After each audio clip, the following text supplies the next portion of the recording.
What's up, everybody, and welcome to another episode of Team Chat Podcast. I am one of your hosts, Jerrett Wilson, joined by Rachel Mogan. How's it going? Going well. I got some exciting stuff to talk about. We sure do. Got a very big moment with Mogan. A little bit of news happened within the last week. A couple releases, so we'll get to that in a second. But in case you didn't know, Team Chat Podcast is a video game podcast where we talk about games. The ones we love, the ones we hate, and everything in between. New episodes come out every single Tuesday at 9 a.m. Central Time, and you can listen to those across podcast services around the World Wide Web, as well as watch a video version of each episode on YouTube and Twitch. Now, a word for people who may be listening to the audio version for the very first time, and they're like, this is great. I really love listening to their voices, but I want to see their faces. Well, that is what the video version is, because it's not just an animated sound wave version that we have on YouTube. It's a legit, full-on video presentation, as the people watching us on YouTube and Twitch can now see. You see me staring directly at you, the audience, through the camera. And you can do that, audio listener, as well, if you want to check that out, if that's more your style. But that's on YouTube and Twitch. You can see a full list of everywhere you can listen and watch us over on teamchatpodcast.com/where to listen, as well as an archive of all of our past episodes. Indeed, that's the most important thing about it. The archive. Yeah, the archive is there. Greatness. I mean, granted, you could go back and listen to everything on the podcast services and everything, but yeah, if you want a really cool, easy to navigate directory, that's where you go, teamchatpodcast.com. Also, you can find us, as well as teamchatpodcast.com, on Facebook, Twitter, Instagram, and you can join our Discord server. Finally, if you are really loving the show, you're like, man, they're great. I really love their commentary, their reviews, their insight. It's excellent. And if you're really loving it and everything that we're doing, head over to our Patreon page, patreon.com/teamchatpodcast, where you can support the show. And in return for your support, we will give you cool perks like getting the episodes early before the general Tuesday release and access to our private channel on our Team Chat Podcast Discord that is specifically only for patrons. So check that out. The Rogues Gallery. Rogues Gallery. But anyway, so you can check that out at patreon.com/Team Chat Podcast. Now, as I said, we've got some news. Yes. So let's get to that news. All right, so we'll start out with what's out now and coming soon. So as of this episode's air date on September 4th, you will have Destiny 2 Forsaken for PS4, Xbox One, and PC. The big update, which, if you're a PS Plus member, this is all, so that would be the first Tuesday. Yeah, first Tuesday of September. PS Plus is giving away the base Destiny 2 game. Is it really? Free. Oh, wow, really? Yes. Huh. Which I'm assuming is a marketing push because it's on the same day of the Forsaken. That's a good idea. That doesn't mean you get the Forsaken for free. You just get the base game, and then you still have to buy the expansion packs and the Forsaken, which is together is like $60. Oh, God. But I mean, apparently Forsaken is like redoing a whole lot of Destiny 2. And I watched the trailer the other day, and I gotta say, it kind of hooked me. You keep getting suckered into this, and then it keeps being underwhelming. But what if this time it's great? But what if it's not? I mean, I'm not saying I'm going to spend money. I did, though, go ahead and download it on PS4, though, because I have it on Xbox, but nobody plays it on Xbox with me. So maybe PS4 if anybody wants to play with me. Also, God of War 3 is the other. God of War 3 Remastered is the other PS4. Oh, okay. So if you just finished up God of War 2018 and you're like, man, that was great. I really need more Kratos in my life. I want to understand a little bit more of his backstory. God of War 3 Remastered. Very nice, very nice. And then also coming out today, we have Dragon Quest XI, Echoes of an Elusive Age. I was going to say inclusive age, but it's elusive. My bad. I was like, wow, that's really nice. That could be a different game. Everyone, this is great. Like, look at everyone being in harmony. The actual game is Dragon Quest XI, Echoes of an Elusive Age for PS4 and PC, out today, September 4th. And then coming very soon, we have Gone Home, coming to the Switch on September 6th. So that is a port, but Gone Home is coming to the Switch on September 6th. And then shortly after that, we have Immortal Unchained for PS4, Xbox One, and PC, September 7th. NBA 2K19, PS4, Xbox One, Switch, PC, September 7th. And NBA Live 19, PS4 and Xbox One, September 7th. SNK Heroines Tag Team Frenzy for Switch and PS4 September 7th, along with, God, this is a long list, all right, along with Marvel's Spider-Man for PS4. Yes. People are very excited about that. Marvel's Spider-Man for PS4 September 7th, Yokai Watch Blasters, Red Cap Red Cat Core and White Dog Squad for the 3DS September 7th as well. Again, that last one is Yokai Watch Blasters, Red Cat Core and White Dog Squad for 3DS September 7th. Jesus. Video game makers have got to cut down on these names. This is getting insane. That's how you got to stand out, though, is by all the crazy names. Ridiculous. Okay. And that's everything that's out now and coming soon. Okay, well, aside from all of that news of the stuff that's coming out soon, we did get a load of news last Tuesday, the 28th, with Nintendo Direct, where it was all about a whole bunch of Nindies that were coming, a Nindie Direct, if you will, Indeed. that were coming to the Switch. So we're going to go through that, not the whole showcase. You can go to live.nintendo.com to watch the full showcase in its entirety if you missed it, but we're just going to go through some of our highlights of some of the games that we were the most excited about. It is formally called the Nindies Showcase. Nindies Showcase. Sir, Sorry. the Nindies Showcase. Sorry. I like Nindie Direct, personally. Well, that's too bad. You're not in charge. You change character names all the time to what you prefer. Why can't I change this? Kratos, what's his son? Trevor. Kratos and Trevor. No. Kratos and Atreus, always and forever.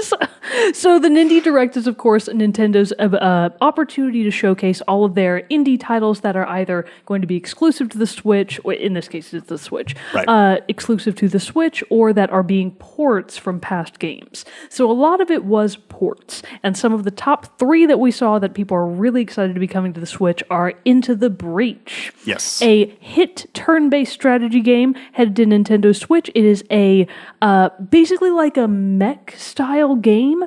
But I like describing it. Imagine that you're looking at a square, like a gridded square. Yeah. And there are enemies dropped into individual grids. And the idea is that you have to plan out your strategy on how you're going to attack the enemy to protect a city. But the way that they showcase it, I had never seen this game before. I hadn't either. What I really liked about it was, the style of it. I think the styling is really cool and very interesting for an indie game. It honestly somewhat reminded me of like when I first saw it, because in the Direct in the showcase it pulled it up and it showed it first before it said what the name was, and I almost thought it kind of looked like old Advance Wars. Did you ever play Advance Wars for the Game Boy Advance? Of course not. Are you kidding me? I didn't play Advance Wars. It was what, fun. I look like it was you, like a history buff? it was like a tactical turn-based yes. battle game. But it is like a tactical turn-based battle game. And the thing that really caught my eye is that it really showcased a lot of environmental damage. Did you catch on to that? Yeah, like if you damaged a dam, it would sweep away the enemies with the ensuing flood of water. Oh, I just saw the mech like punching one of the big bugs into the mountain and that killing and like the wall damage is like, wow, I guess they took a page out of Doomfist's book. Yeah. But anyway, so Into the Breach is eventually going to be coming to the Switch, and I don't know why I said eventually. It's out now, everybody. Yeah, came out as of a week ago. Yeah, they announced it on the for release on the day of the Nindies Showcase. So Into the Breach is now available on Switch. And it was developed by Subset Games, who had also made FTL Faster Than Light previously. Oh, okay. And this had come out before in February 2018 for Windows, and so now it's coming to Mac OS and Switch now. Awesome. And then another game that has been around for quite a while now, but that people love, it's an indie cult classic, Hyper Light Drifter Special Edition. Right. Is coming to the Switch in just a few days. It will be out on September the 6th. So if anybody hasn't seen... Thursday. I know, right? It's a random day. It's a really random day. Well, that's because that's when the Switch usually drops all their indie titles. Yeah. All right, but it's coming out on Thursday, September the 6th. Hyper Light Drifter is an acclaimed action-adventure game where you can equip exclusive outfits for the Switch version, along with some new special weapons, and the new outfits help you do things that are unique to the Switch version of the game. Nice. It will be very, very, very similar. It's the same game. Right. On Switch, you're just getting a little bit more for your more bang for your buck, per se. And just so everyone knows that we are getting some of the more of the information on this game, the full rundown we're looking at from NintendoEverything.com, so you can see that. Thank you, Nintendo just Everything. Again, credit where credit's due. So yeah, that one looks. I've heard a lot about that game, and again, this is the thing where I have to put aside my. Your snobbery? Yeah. I mean, I guess that's really the only way to put it. That's all it is. Just cold, hard snobbery. It's like, I understand that and again, this is just my own thing. And I understand, like, it's a no meaning. It's no, like, a knock against the game. Like, people love the game. People say the game is great. For me personally, it's harder for me to sometimes overlook the art style. And I know that's just because of what was available to the developers. So I'm not saying it's not good, but I am interested in playing it. Well, I think that it's really interesting. You should absolutely play it. And have you played it yet? I have played it on Steam before, I believe. Because it came out in 2016 originally. The problem, of course, is that I can't play games for very long on my laptop because it overheats in an instant. So I feel like I get really excited about Steam games, then I try to play them, and my computer's like, "Oh, bitch, you thought?" And I'm like, "Well, god damn it." So, do you think I would like it then? I don't know, honestly. I mean, well, you did really like Transistor and Bastion. I did. So you might. Yeah. Those, though, to be fair, prettier art style. But okay. I know that's just me though. That's like one of those little like hangups. Like the 8-bit, 16-bit style graphics are like they're harder. It's harder for me to overlook that when I'm playing a game. Well, that's just me. Speaking of Bastion, but I will say though that there are. There are. Can't think of the word that I'm trying to say. Exceptions. Thank you. Oh, gotcha. Or that's what I was trying to say. Because I do really love Hotline Miami and Hotline Miami 2, which are also. Bruh. I know. I'm probably like it. It's just the one thing. It's just I thought it actually had a different art style completely, and then I saw it and I was like, oh, that really okay. But so I'll give it a shot. I think you should. I think I would like it because it is. Also, like the main character, he uses a sword. I'm all about swords. It's basically a little lightsaber. Boom. Yeah, pretty much. Okay, you sold me. Yeah, that's all you had to say. Didn't you know it's secretly a Star Wars game? We just spent all this time talking about it. That's all you had to say. True facts. And speaking of Bastion and Transistor, we must have willed this into being with our collective conscience. So Bastion is coming to the Switch on September 13th, very soon. If any of you haven't seen it before. Oh, I missed that. Oh my God. Yeah, that's coming out like so soon. So Bastion is hitting on September 13th, whereas Transistor is coming in November. We're not quite yet sure what day, but those are both coming out rapid succession. I cheered so loud. I could imagine. When I saw that those games were coming. Bastion especially. Transistor I'm still playing through on the PS4, but Bastion is one I've screamed from the rooftops how much I love that game and how much everyone needs to play. Have you played it yet? I haven't played it yet. Good God. This is something I was thinking. I actually find it really interesting because Bastion and Transistor are both from the same developer. Supergiant. I thought it would be a good idea for them to package them together surprised as like they a double pack. And I am surprised that they didn't. So I'm very surprised that they're not coming out on the same day. And I'm a little bit more surprised that I feel like it's a missed opportunity to bundle those two games together. Yeah. Maybe they'll do something like that in the future for like a holiday sale or something like that. Because I want to say, maybe I'm making it up, but I'm pretty sure, since I got a laptop here, handy dandy laptop, I'm pretty sure that you can buy Bastion, Transistor, and Pyre as like a bundle on PS4. And you definitely can on Steam, I believe. Like, Steam is all about them bundles. Yeah. Yeah, Supergiant Collection on Steam, so you can do that there. Well, maybe it's because that one includes Pyre, and Pyre isn't on the Switch yet. Yeah, but I mean, if they're doing the other two. Yeah, if they're doing these other games, Pyre is almost certainly going to come to the Switch. Hopefully it doesn't take this long for Pyre to come to the Switch, because Pyre would be an excellent game on the Switch. They're probably just still working on it. I bet it'll happen. Yeah. I'm sure it will too. But no, if you haven't played those games, I'm going to say it one more time. Supergiant makes some badass games, and you need to play it. Demerits against Mogan for having not played any of their games yet, even though I've said am I getting a citation? Are you going to write me up? Yes. A pink card? Wait, red card. I said on our Discord, everybody who has a Switch, if they don't get it, I'm going to just spam our pitch torch emoji 24/7 until everyone buys it and gives in. Fuchsia already told me no, but so it's like, okay, I'll say everyone except for Fuchsia. I'll just message everybody, be like at everyone minus Mogan. Fuchsia. There you go. Pitch torch. Have you bought it yet? Pitch torch. Well, anyways, moving right along. Do you want to cover the next one, good sir? Treasure Stack. It just looked. Oh, sorry. Towerfall. Okay, so Towerfall is another game that came out. This one actually, I was looking back at it. I remember when this one came, but I remember hearing about it when it came out. This one came out in 2013. I was thinking that it was old. It's an older one, so it includes the older versions of the game and everything. But anyway, it repackaged again for the Switch. One of the big things of it is that it's also got it's a big multiplayer game that you can play with each other. One of the big things, though, about this one is that it adds Madeline from Celeste and her alter ego, Badeline. Do you mean Madeline and Badeline? Sure. It looks like Madeline. Kidding. It's probably either. Is that really how you pronounce that name? I look at that and say Madeline. I say Madeline. You're crazy. Did you play the Madeline games? Like the young French girl? No, but I watched the show. See, that's why. Huh. Did they call her Madeline in the games? No, she was Madeline in the games.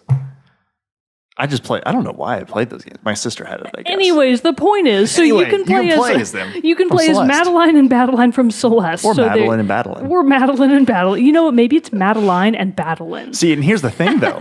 Unless the developers specifically say it, in like a making a video or interview or something like that, like it's a text-based adventure. Probably already did. They probably did. I'm going to ask Bro Mogan. He's played it. Bro Mogan, tell us. Anyway, so you can play that now. So Towerfall is coming out on the Switch September 27th and is currently available for pre-order. So the other ones I wasn't like Treasure Stack. That just looked like fancy Tetris. Meh. Yeah, I wasn't too interested in that one either. But this other one though that you were excited about. Oh my God, I'm really excited. I'm wanting to get Sam to watch the trailer for because I think she would be excited about this too. But Minako's Night Market. Yes, so Minako's Night Market. It's going to be. I don't know exactly what the entire game is going to be like, but I did watch the entire trailer. It's going to be at least 20 hours of story-based gameplay, which I thought that was interesting that they focused on the 20 hours, like even in the trailer. I guess it makes sense because a lot of indie games are very short. Yeah, so they're usually like the 8 to 10. Yeah, so an indie game lifespan, that is probably a little bit on the longer side. But it's story-based gameplay, including 4 regions to explore, diverse villagers to meet, interesting quests to undertake, and activities like sewing and woodworking. Yay! Now, here's the big question, though. Because, obviously, it had, like, cats were a huge feature.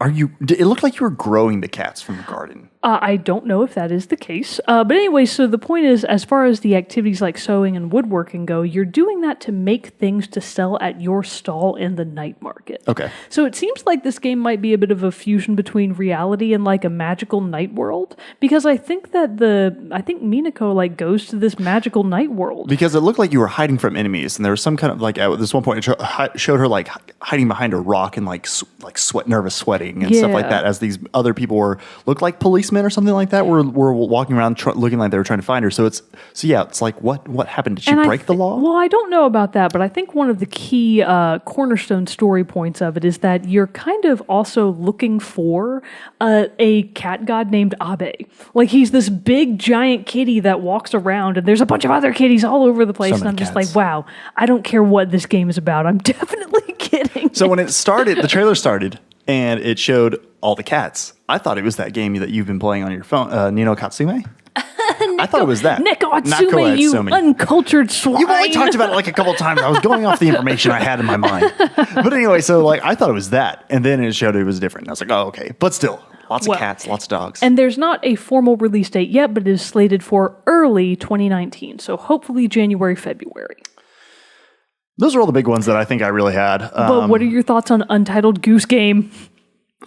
I could take it. I could just. I don't care. Untitled Goose Game. I love its imagination, though. So, Untitled Goose Game allows you to play as a goose, and you are basically the goose is loose. The goose is loose, and your job as goose is to go around town and basically just make people's lives worse. Yeah. Like your whole point is that you're going to steal sandwiches, get into people's gardens, and mess stuff up. And I'm like, I appreciate your endeavors, Mr. or Mrs. Goose, and that one is also slated for early 2019. Not gonna lie, I might pick that one up. I think it looks delightfully absurd. That would be, I'd be interested to hear about it, but I have zero interest. Good old Goose Game.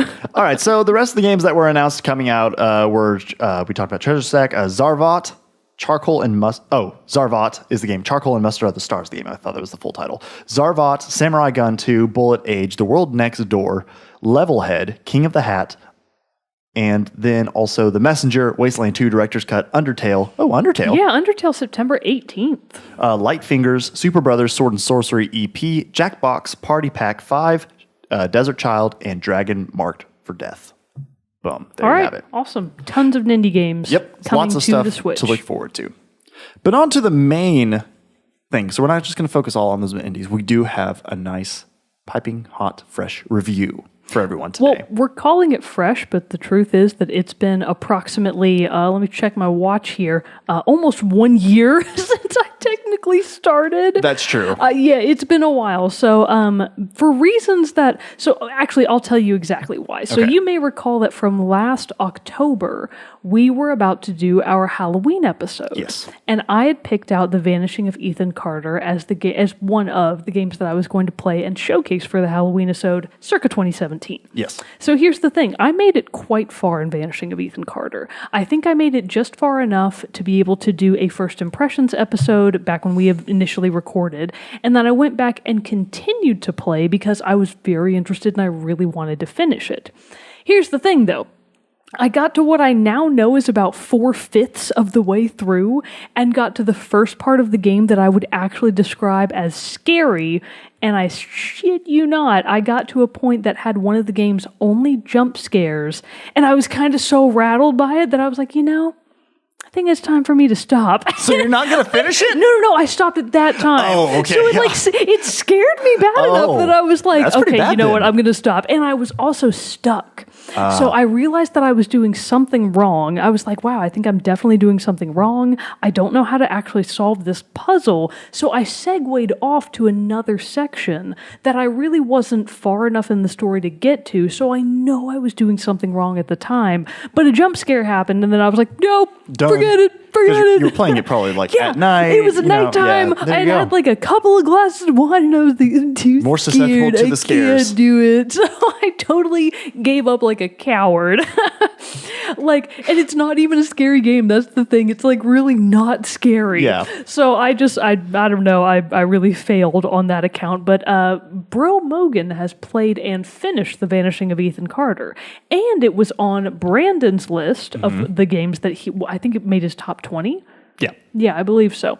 So I was like, I really got to go back and finish that game. So I went back very recently. It would be about a week by now since I officially finished The Vanishing of Ethan Carter. Look at you finishing a game. Applause. I know. And actually, part of the reason I also did that is because Jerrett here finished like 3 games in a week. Set a record for myself. And I was like, wow, I really got to get the lead out. And I'm about to finish another one, Guacamelee 2. Stop. You just gotta get on my level. I know, I got to get on somebody's level. I'm I don't know where I was going with that. Well, you've always been a better finisher. Yes. Like, I am really bad about getting this close to the end of a game, and then because I'm so emotionally attached, I don't want it to end, that I'm like, that's a good place to stop. That makes no sense in my head. I do that a lot. Like, I know it doesn't make any sense, but there's a part of my mind that is like, oh man, if you finish the game, the adventure is over forever. I mean, I get dragging it out. I did that with God of War. I did that with Horizon Zero Dawn. That's why I normally platinum these games. Indeed. The problem is that I don't have quite the same commitment level. I see. And my extreme emotional distress at the idea of finishing a game. I do it with books. I do it with movies. How do you do anything? Sheer willpower. Occasionally, like 1/8 of the time, I'll manage to power you could apply through. that same thinking to like a meal you're enjoying. Well, like, no, this is the best burger I've had. No, I finished all my food. I can't eat this last Don't be ridiculous. Anyway, so the point is, to give a quick... I do have a lot more thoughts and feelings now that I've finished the game, and not all of them are good, I will say. So, since then... So that was our last October. I'll put a card on the video thing and a link in the description for the audio listeners who want to go back and listen to that one. But why don't we, begin then with a quick recap, kind of? Yes, that's what I'm going to do. Okay, cool. So just to briefly recap kind of my initial thoughts and feelings that are spoiler-free.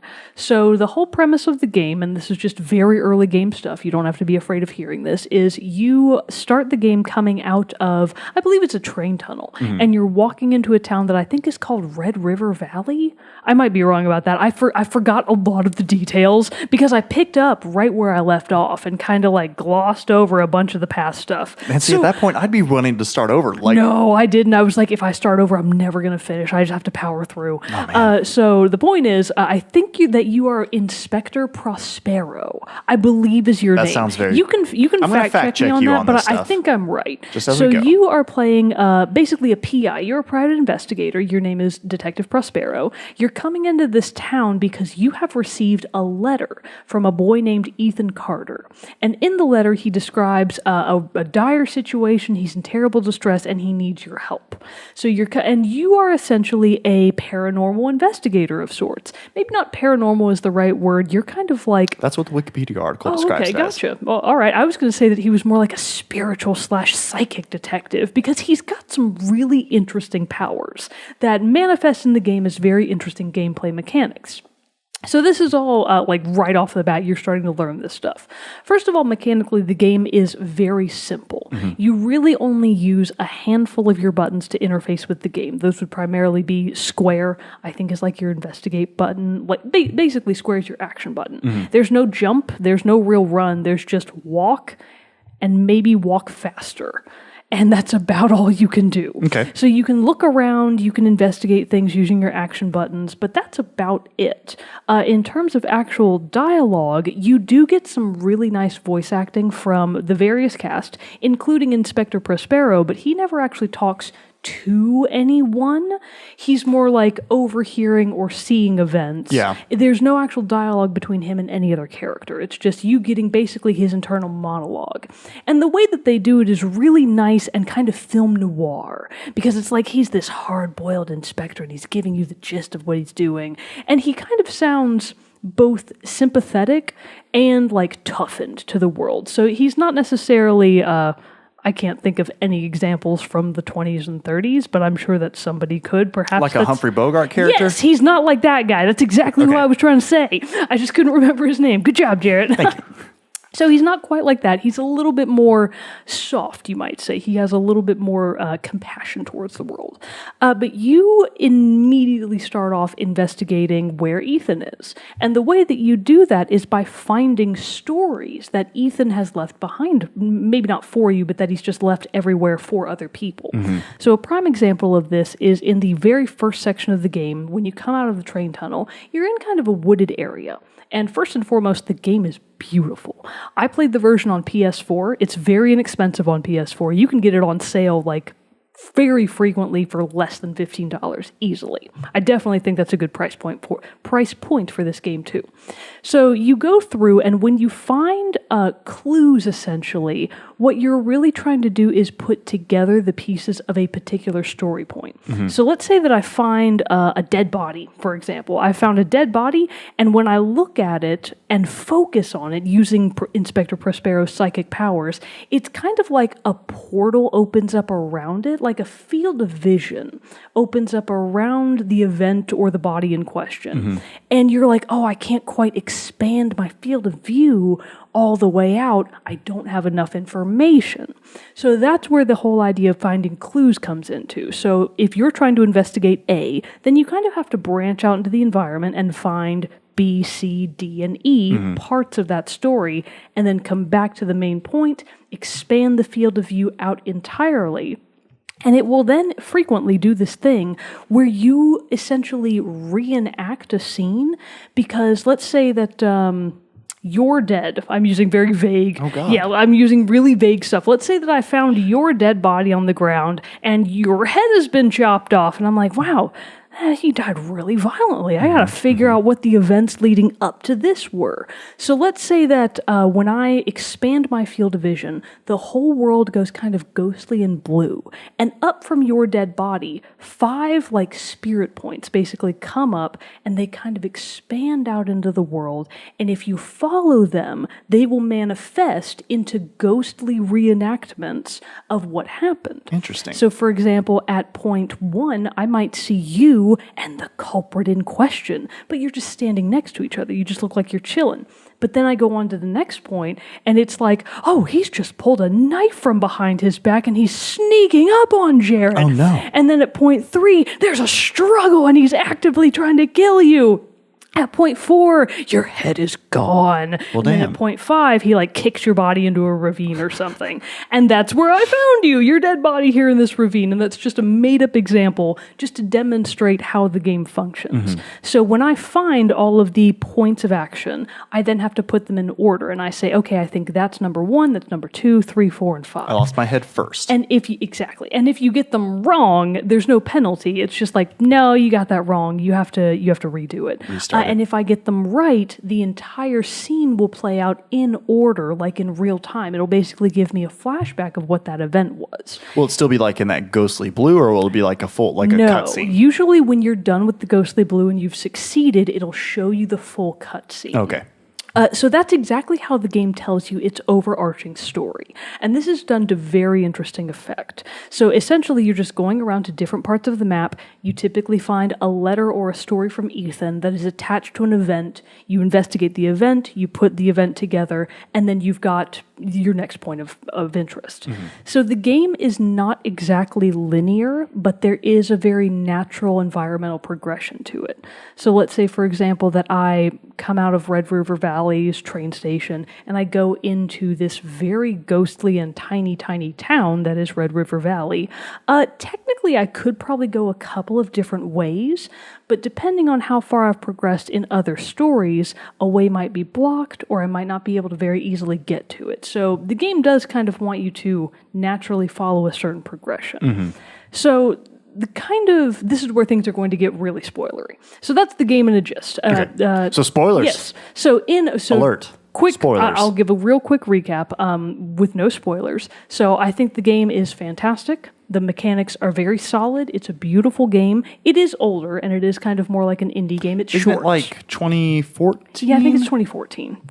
It's not super old, but it's definitely 13, 14, I think, around there. Called it. 2014. Oh, nice. Good job. Who's the developer? I forget. The developer is the Astronauts. Of course, I just watched the... Oh, they're Polish! I remember because when I was tell looking... from the names. Yeah, exactly! Because when I finally finished the game and all the credits came up, I was like, wow, this game was definitely made by the Polish. So this is... I don't know what They're it is. making some good games Poland lately. is making some great games, man. Dude, who would have thought that Poland would emerge as like a scion of good video games? Another thing that we forgot to talk about earlier, moment with Mogan, because we're hopefully gonna develop and flesh this out a little bit more when we have time to talk about it. But Cyberpunk 2077 gameplay, holy crap, everybody! Yeah. 48 Holy solid crap. minutes of gameplay. It looks so damn good. So excited. Yeah, we're gonna talk about it later. We'll circle back to that another time. So Poland, right? Am I right? Anyways, yeah. so I want to go there now. I know. I don't think it'll be quite like the video games, but we can imagine. I mean, just go meet with all the people. Sometime, if you ever wanted to, you should watch No Clips documentary series that they have on like the making of The Witcher, and that Danny O'Dwyer does like a ton of interviews and stuff with the development team over at CD Projekt really Red. Interesting. Oh yeah. Very I've nice. watched as much as I can without getting into the parts that might have spoilery stuff for Witcher 3, but it's which I actually have kind of started playing again. Good. Anyway, Anyways, all these that's side one roads. that you need to finish. Yeah. All right. So the point is, I think Vanishing of Ethan Carter is a great game, especially for fans of the horror genre that are not into extreme violence, extreme gore, or extreme jump scares. So a lot of horror games are very focused on blood, guts, horrendous monsters, a lot of anxiety, and that's obviously that's the whole point of a lot of horror games. But if you're a fan of the horror genre and the horror atmosphere, kind of like a slow burn atmosphere, Vanishing of Ethan Carter is great for you. If I had just toughened up a little teeny tiny bit, I wouldn't have been so affected by that one jump scare I ran into. I really do, I promise, there's really only one. Okay. There's pretty much only one jump scare, and once you get over it, you're fine. That's literally just give yourself a hug. You just have to like pat yourself on the back, maybe like light a candle for a little bit Pour of another extra glass of wine atmosphere, if and you're then of just the power through. Alcohol drinking age. Exactly. Yeah, as long as you're what is it, 18 in America? No. It's 21. It's 21, everybody. We know the laws. The point is, I think it's a really good short game that is perfection for fall and Halloween. Excellent. Especially for people that live in places that actually get cold. That doesn't happen to us here. But if for like a week, yeah, we like to pretend. We like to pretend that it's cold. So that's my in a nutshell. Great game, low price point, short, perfect for fall and Halloween. Cool. Would recommend, first of all. I want to make that very clear. I absolutely would recommend this game. 85 out of 100. Nice. I would make that a little bit higher, except for some of the stuff we're going to talk about that happens at the very end of the game. So this is where things are going to get real spoilery. Okay, so for now, real spoilers. Real spoilery. Don't listen if you still want to finish the game. So the whole premise of Ethan Carter is that you are, of course, pursuing Ethan. You're trying to find the clues to eventually find him. So one of the very first events that happens in the game is you do in fact find a dead body, exactly like I just described. It's a guy with no legs, and he's definitely dead because he got ran over by a trolley car. And the person who put the trolley car into motion was Ethan's own grandfather. So the character set is Ethan, his mother, his father, his grandfather, his older brother, and I think like a fifth guy or like a sixth guy who might be one of his uncles. So a family affair. Yeah, it's a family affair. I'm actually not quite sure if the final guy is one of his family members.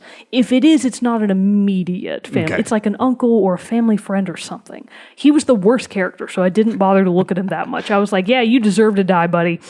So you pretty quickly find out that something very strange is going on in Red River Valley. Because when you put together the initial scene, what you realize is that the grandfather had to kill, I think it's either your father or the family friend is one of the first ones to be killed.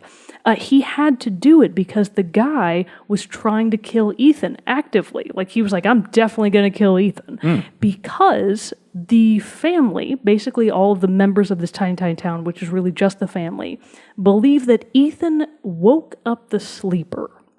So you later find out through future cutscenes and through future puzzles that Ethan found a room in a house that had been locked off. It was like the old Vandergriff mansion or something like that. And he found a room in this house that nobody else had found because it was like some sort of metaphysical spatial distortion hidden by magic and crap. And the old Vandergriff dude, I think was his name, apparently was like kind of a necromancer sort of, or like a dark sorcerer or something like that. And he was trying to resurrect somebody called the Sleeper. And the whole thing of The Vanishing of Ethan Carter that you catch on to very quickly if you're a fan of the genre is it is very Lovecraftian. Like, and you do love yourself some Lovecraft. I love me some Lovecraft. So the whole thing about the Sleeper is that it's basically alluded that the Sleeper is one of the old gods. They talk about it being like this evil thing from ancient times, all this very ambiguous stuff, but you get the feeling that the Sleeper is some sort of presence or some sort of being that manages to influence people from beyond its veil, from beyond wherever it's trapped in. So the Sleeper is trying to wake up, is what the possessed people keep saying.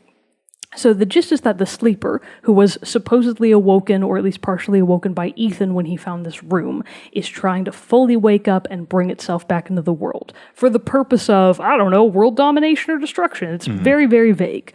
But to do that, it is corrupting Ethan's family members. It is poisoning their minds. It is making them think, we have to kill Ethan. It's what the Sleeper wants. The Sleeper wants him. And they keep saying phrases like that. And one of the final holdouts against this mental poison is, of course, Ethan himself and Ethan's grandfather, who is a very sympathetic character. Unfortunately, Ethan's mother, his dad, his family friend or whatever his name is, and his brother are all like super murderers. That sucks. They definitely want to kill Ethan. That's awkward at family reunions. Yeah, it's bad news. So essentially, you play through all of these various scenes and you complete some really interesting puzzles to do so. One of the primary ones is in a mansion. It took me a while to actually figure out what the game wanted me to do, which is a great puzzle game because I was like, I have no freaking idea how to do this. And I love a good puzzle. I finally figured out that you use your action button to switch the view in a door. So let's say that I'm looking through this door, right? Okay. I should be seeing a closet. What if I don't? What if I see a kitchen on the other side? That's the wrong view. So I have to switch the view between a couple of different rooms to match it to the right one. And when I do, I can progress to the next room, find the next door, match it up to its correct thing, so on and so forth. Interesting. And once you had completed the whole house by basically putting the right portals to the right doors, you solve the puzzle. That was one of my favorite ones because it was really not fully explained what you were trying to do. Yeah. And I loved that. I loved the amount of brain power that I had to use to finish it. And that, of course, completed part of the story, and you move on. Some of the other more notable ones would be, and this is the one I got stuck on. So this would be about 4 out of 5, about the 4th event that you were meant to complete before the end of the game. You go into this mine. So you've been following Ethan's clues, you've been following the trail. More of the family members are definitely dead by now. You eventually find basically a scene between Ethan's, it's gotta be, his father is still alive at this point, because you find a scene in the mine between Ethan's father and his mother. And Ethan's father is an interesting character because he's clearly the weaker member of the family. Like, everybody else kind of talks down to him. His wife really emasculates him. He's clearly not in charge. And his wife is like portrayed as being a very strong woman, like kind of gruff and burly almost. Yeah. And she's like, well, we're going to kill Ethan, all right. And he's like, I don't think that's necessary, honey. Yeah, he's like, I don't think we should do that. And she's like, no, we have to. He woke up the sleeper. So it's this very interesting scene once you do eventually put it together, where you realize that Ethan's father killed his mother by drowning her in an elevator. Because the elevator is supposed to go up. Oh, you're in a mine. Yeah, you're in a mine. So there's this old mineshaft elevator, and the mother is going to ascend up into it because she believes that Ethan is up there. They heard a noise. She's going to go kill him, definitely. She gets into the elevator. The father doesn't, and he breaks the elevator and puts it down below the mine into rushing water instead, and drowns her in an elevator. Damn. And I was like, holy fuck, that's actually like really dark, man. That's pretty metal. But that's the point that I was stuck at, because I didn't realize that in order to do something very specific, you needed to activate an old minecart, blast through some rocks. I realized I just didn't have enough force. I wasn't backing up enough to punch it to bust through these rocks. I hate it on like a puzzle thing like that. That's the point that I was stuck on, because I just didn't realize that that's what it wanted me to do. I did cheat, because I was like, I'm still stuck. Like, I picked up the game and I was still stuck. I still didn't realize what I needed to do. I read just enough into that chapter to be like, oh yeah, back up and punch it. And I was like, oh my God, of course. So I backed up, punched it. You can go around the tracks and go further down the tunnels of the mine where it was previously very, very dark, where I had gone before without the light of the train tracks. So there was actually a pickaxe further down the mine that you cannot see unless you have the light of the minecart. So I was like, oh, that makes sense. Okay, because you need the pickaxe to put together the final part of the scene of the mother's death, because you find her body, of course, in the elevator. So I finally finished that part. I got the scene and I was like, okay, now I can move on. So the point that I had tried to do previously, that I wasn't just equipped enough to be able to do it, is way down the tunnels of the mine. If you don't have the light, you can still walk down there. It's just pitch dark. And eventually I found a side corridor that had some light in it. So I was like, oh, this is clearly where I'm supposed to go. So I went down there.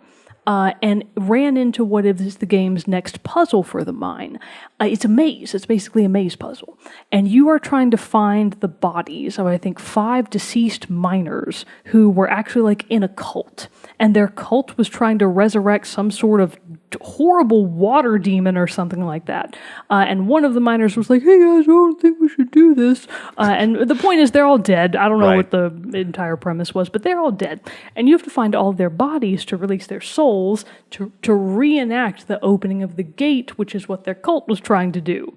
And that's how you get to that point of the end of Ethan's story. So that's the story that he wrote for that portion of mine, right? So I did not get any of that because the minute I walked into the maze, I ran into the miner. The miner is a horrific creature. It's like this mutant. It almost looks like something out of Resident Evil. Yeah. He like has a lantern and like a pickaxe. And if you run into him and he sees you, he disappears. And you're like, oh shit, where'd he go? And then he'll jump scare you. Oh, and that's the one that got you. Like he'll reappear right in front of your face with this horrible, horrible mutant face. Oh, God. And he makes a terrible noise, and you're like, no, yeah, I totally understand. Oh my God, I was so scared. So if you run into the miner, he teleports you back to the beginning of the maze. You don't really die. Well, okay. You clearly do, but it forces you back to the beginning of the maze, and you have to try again. I didn't get any of that because that's the point at where I quit. I was like, forget it. I'm done with this game. So that's where I picked back up. So I realized that I had to use the minecart to get through the rocks, to get the pickaxe, to finish the scene, to then go down into the mine and just avoid the miner. That's all you have to do because I realized I went down in there and I was like, okay.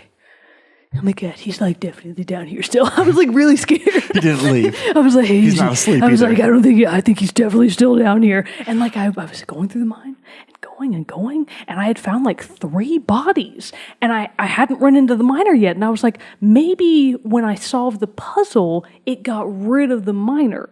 It didn't. Oh. So, but what I realized is I saw, like I was just going down one of the tunnels looking for the next body, thinking I was safe, right? Because I was like, yeah, I'm definitely fine now. He's not here.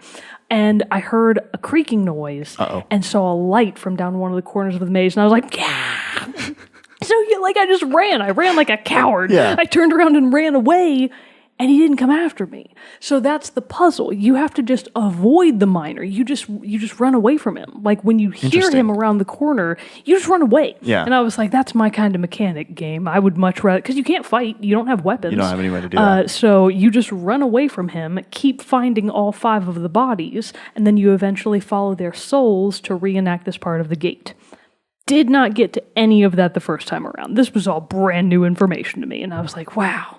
Really wished I had tried just a little bit harder at that part because I probably would have eventually figured it out. But I was so scared and I was so frustrated with the puzzle because I couldn't figure out what I was missing or what I was doing wrong that I had given up. So you get through the mine finally and you reenact one of the penultimate scenes, realize that Ethan's grandfather is still alive. Ethan is still on the run. One of the very last members of his family that is still alive is his brother. His brother murders his father, and then his brother gets murdered in turn? What happens to his brother? He's definitely dead. But I forget how he died. Well, it's probably... Oh, wait, he burned to death. That's right, yeah. Toasty. And toasty. So this is nearing the very end of the game. So you get to some of the very last scenes of the game. As Inspector Prospero, you come across the burned out ruin of a mansion. And you're like, oh, this is the mansion where Ethan found the room, supposedly, because it's the old Vandergrift mansion. Also, I might have that name wrong. I'm pretty sure that's what it was. It could be the Gryffindor mansion. I'm not sure. It had Griff somewhere in there. So this is pretty much the last puzzle. You go into the mansion, you complete one of the final puzzles to go down into the basement of the burned out mansion, which is still partially intact. One of the saddest scenes of the game, you come across the curled up fetal position, burnt to a crisp body of the grandfather. No. And you're like, no. So you basically touch his body, you just have to find a couple of clues. It's really not even a puzzle. And then you realize that in an effort to help Ethan escape, he accidentally got caught in this blazing inferno, and he was like, you know what, I think I'm just going to accept my death. So he just sat down in the fire and kind of willfully died. And I was like, no, Grandpa, you were the only one still holding out. So at this point, everyone is dead except Ethan. Okay. You're in the basement of this mansion. Is it the Vandergrift mansion? Vandergrift, yeah. Oh, you're sweet. Right. All right. We're going to call it the Gryffindor mansion now. Anyway, so you go into the last room of the basement of the mansion, and this is where the game kind of lost me because I realized what it was now. I had realized it further, but I'm going to complain about that in a second. You get into this final room, turn the corner, and find a mattress on a floor with Ethan on it. He's definitely dead. Well, it doesn't look like he's dead at first, but you were like, I'm pretty sure he's dead. So if you have already completed all 5 of the game's primary puzzles, which are related to Ethan's stories, then on the wall is a mural, kind of drawn in chalk, like a child's mural, and it's essentially a map of the town, and it's got X's on it for each of the puzzles that you've completed. It's like, yeah, you did that one, that one, that one, and that one, and they've all got their own unique icons. And then down where you currently are in the mansion, you see kind of the image of like an old-timey inspector. And you're like, oh no, I think that's me. And if you click on yourself, the game goes into end mode, and it is essentially revealed that Ethan is in fact dead, but in reality, he got trapped in the bottom of a house where he was just hanging out. He was just writing his stories. His family was there. His family isn't possessed by any demons or anything. They're just a regular dysfunctional family. They definitely have their problems, but they're not possessed by devils. They came to find him because it was dinner time. A lantern gets knocked over by accident. The house immediately starts going up in flames. Ethan is trapped because he's still in the basement. He closes the door, lays down on the mattress, and basically starts dying from the smoke. And the entire game has been his mental and spiritual coming to terms with his own death.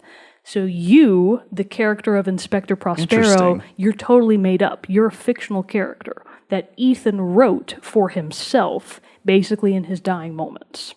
So what you've really been doing this entire time in the game is playing through kind of a flash, life before your eyes kind of thing, where Ethan is just having these rapid fire thoughts and he's basically imagining his last story.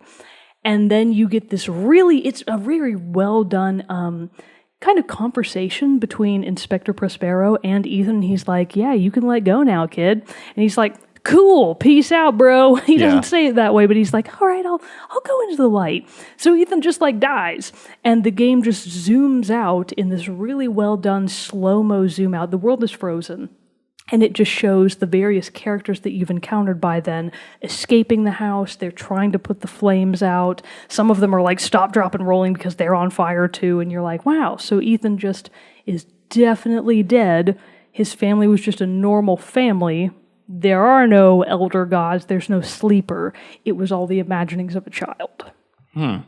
Interesting. Indeed. So, question then, because they're in a house that was able to be burned up quickly by a lantern, and lanterns were in plentiful supply. What time period does this take place? This is definitely out in the boonies for starters. Okay. So it almost looks like it could be rural Ireland is really kind of the type of place. From it said, I think it's Wisconsin. Is it really Wisconsin? Yeah. That's funny. Okay, anyways, the landscape looks a lot like Ireland, but it's modern. Wisconsin.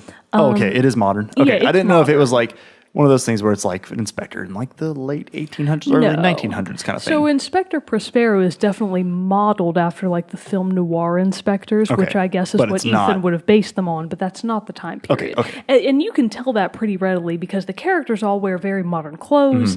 They just seem to not have a lot of super modern tech because they clearly live in a town that is way out of the way. Okay. They just don't have a lot of technology. They've got TVs and stuff, I guess, but they just, it's clearly... Just a rural town. It's a town in ruins is really what it is. It's kind of like one of those old Rust Belt cities in Ohio that's definitely on its way out. And his family is real mean to him. Anyways, his family sucks. They were the ones that deserve to die. And Ethan is the one who winds up dying instead. And this actually really perturbed me because... So wait, the family's not dead then? The family's not dead. It's just Ethan. Oh. Yeah.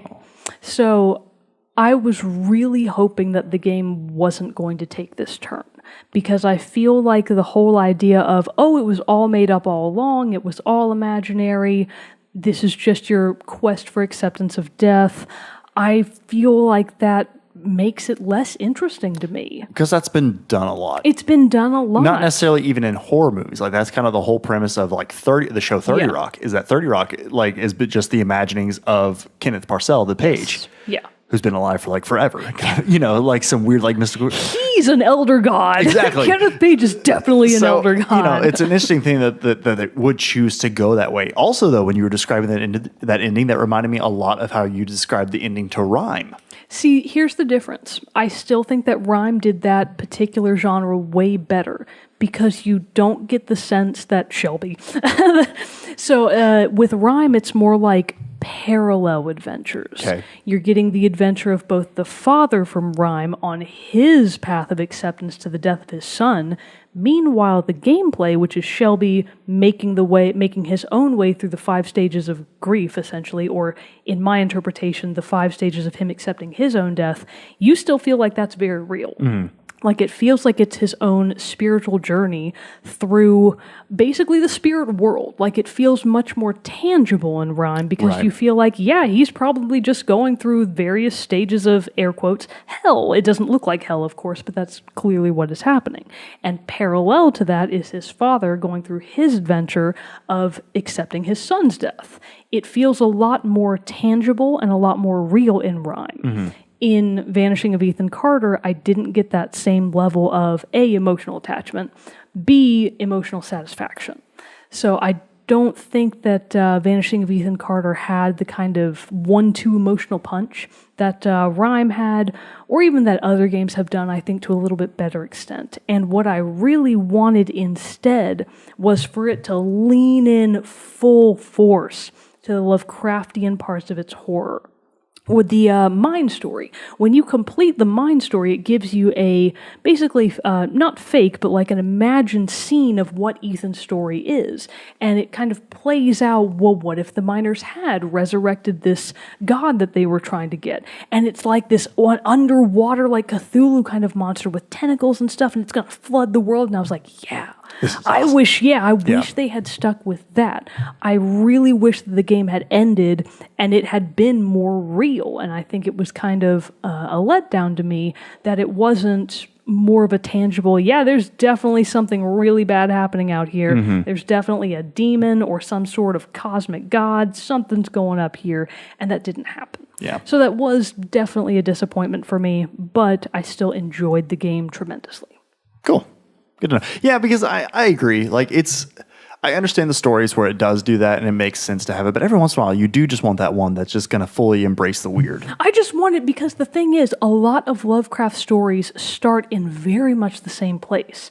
They focus on a small town off the beaten path, a small population that is very insular. Mm-hmm. They all share this dark secret in common. There's definitely something bad going on. You, the outsider, are coming into town. You're starting to find out what's going on and it's real bad news. Yeah. And at the end of most of those stories, your title character, or whoever your protagonist is either goes insane and just like that's the end of their story, they commit suicide, they faint and forget the rest of what happened, or it's left ambiguous. You get the feeling that whatever your person witnessed or started to get an inkling of is real. Yeah. It's never made out to be, well, you're probably just mistaken about it. It's like, no, what I saw is definitely real. And even if it didn't get me today, it will eventually get me tomorrow and all of humanity with it. And it has that big gravity feeling to it that is completely lost if you write that off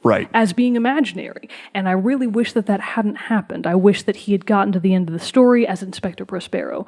I wish that he had gotten to the end of the story and either found Ethan dead or alive. I frankly don't care which one. Either one would have been just as impactful. Exactly. But I wish that he had found Ethan and that they had realized together, or that he had realized on his own, that the sleeper, which I had hoped was real, succeeded in getting Ethan, and now it's probably going to get out into the rest of the world. Cut. End of game. So you know that something horrible is going to happen. You're still left with that lasting horror, but you don't necessarily see it play out, which is how a lot of Lovecraft stories or Lovecraftian stories end. And I like that a lot. Right. So it was just a big bummer that wasn't the way it ended. It explained itself, it explained away all of the horror. It explained away all of the scares and all of the mystery, and I was just really bummed out by that. Yeah. Yeah, I can understand that, especially for as big of a fan of the Lovecraftian horror that as you are. I can definitely understand that you wanted to like have that preserved. Except that books are for chumps, and you should only play them in video game form. Well, don't you listen to a podcast too? Shut up. Yes, I do. It's called the H.P. Lovecraft Literary Podcast. It is excellent. 12,000 out of 10 would recommend. There you go. Indeed. But for this game, 85 of 100. 85 out of 100. You know what? 80 out of 100. Oh. I keep waffling. Sorry. That's all right. I mean, as you more talk it out and everything, Yeah, you gotta hash it's brought it up out. fresh memories, Right fresh on. feelings, you know? So I get it. Indeed.